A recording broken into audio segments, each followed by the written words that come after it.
Before the video starts, I want to say this video is not to hate on FaZe. I grew up watching FaZe. And there will be no clips from the Instagram live of FaZe Rain. He's went on record saying that he doesn't fuck with it, so I'm not going to talk about it or put any clips of it in this video.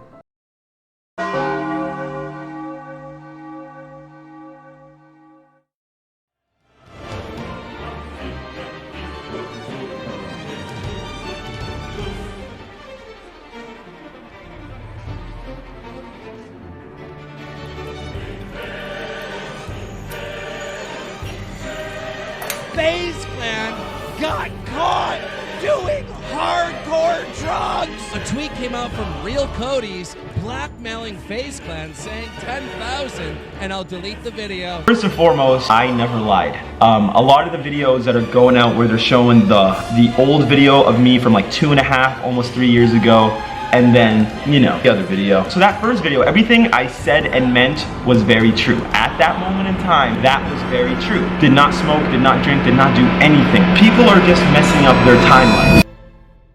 Shut up, dude. Shut up, dude. What are you doing, bro? If you're watching this video, you probably know FaZe and you probably know the FaZe House.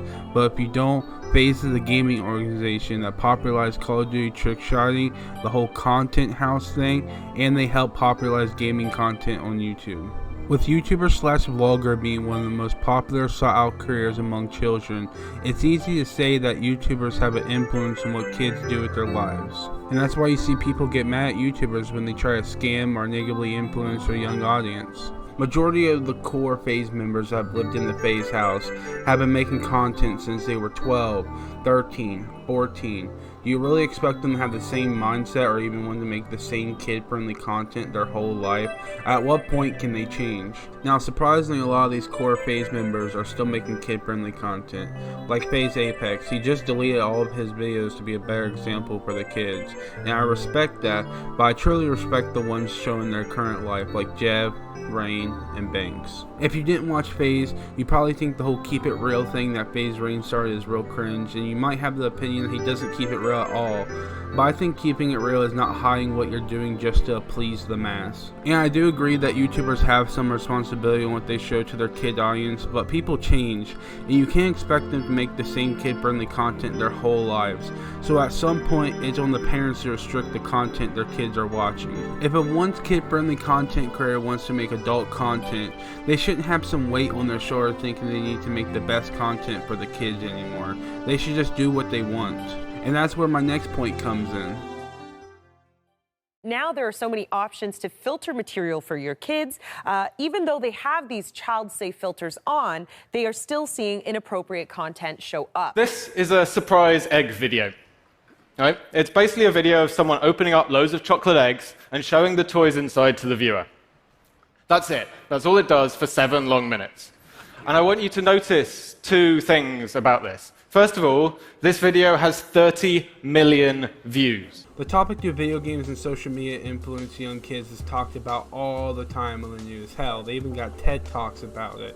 And I think we all can agree that video games and YouTube aren't causing mass shootings. But I think some of these things can influence your kids.